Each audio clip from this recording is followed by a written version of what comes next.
बिस्मिल्लाहिर्रहमानिर्रहीम, अस्सलाम वालेकुम। आप अंदाजा कर लीजिए कि बरतानिया का ये जो क्वीन एलिजाबेथ एयरक्राफ्ट कैरियर है तकरीबन $4 अरब का है। $4 अरब।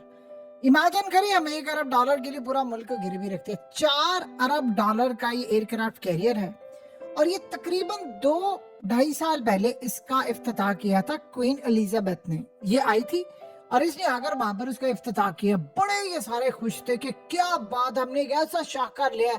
अब के बाद तो बरतानिया को आप देखेंगे वो दुनिया के ऊपर राज करे, क्योंकि एयरक्राफ्ट कैरियर है, इसके ऊपर जहाज आते हैं, डिफेंस सिस्टम लगा हुआ है, इसके ऊपर इतना कुछ है और ये पूरी तरह अमेरिका के साथ एक्सरसाइज और हर जगह हिस्सा ले चुका है। यानी ये समझ लीजिए लाइफ लाइन जिसे कहते हैं, किसी भी मुल्क की लाइफ लाइन होता है एयरक्राफ्ट कैरियर।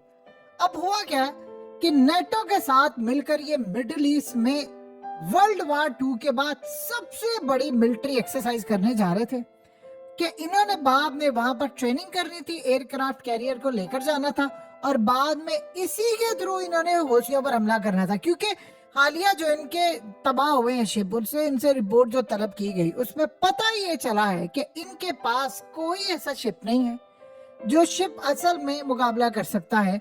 यानी यमन के मिसाइलों को कह रहे हैं जी हमारे पास डिफेंस सिस्टम ही नहीं है और 2028 तक हमारे पास ये मौजूद नहीं रहेगा। अब जब ये रिपोर्ट सामने आई तो पूरी दुनिया में तहलका मच गया इंग्लैंड के खिलाफ कि ये क्या, इतना टैक्स देते हैं और आपके पास कोई है नहीं। तो उस सारी सूरत हाल में इन्होंने फैसला ये किया कि अब हम एयरक्राफ्ट कैरियर को मैदान में उतारेंगे।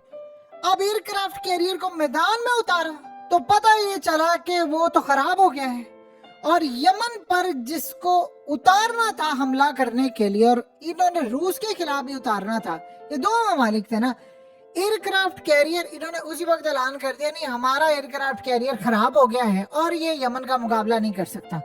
यानी इसके अंदर कोई ना कोई खराबी आ गई और बड़ी शदीद खराबी आ गई है कि हम इसको भेज नहीं सकते। उसकी जगह हम इसको छोटा मोटा भेजेंगे, अपना कोई एयरक्राफ्ट कैरियर की निस्बत हो या कुछ हो, कुछ इस तरह करके वॉरशिप कुछ रवाना करेंगे। आप इमेजिन कर लीजिए कि 2 साल पहले आपने एक चीज का इफ्तिताह किया है और वो ऐन मौके के ऊपर, जंग के मौके के ऊपर यमन पर हौसियों पर हमला करने के लिए भेजना था और वहां से जहाज उड़ने थे। क्योंकि देखिए कोई मिलिट्री बेस तो देने को तैयार नहीं है, तो जहाज आपने कहाँ पर रखने हैं? आप एयरक्राफ्ट कैरियर के ऊपर ही जहाज रखेंगे ना।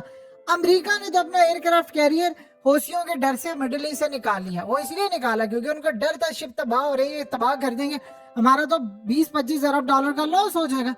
इनका एयरक्राफ्ट कैरियर देखिए बरतानिया की जो टेक्नोलॉजी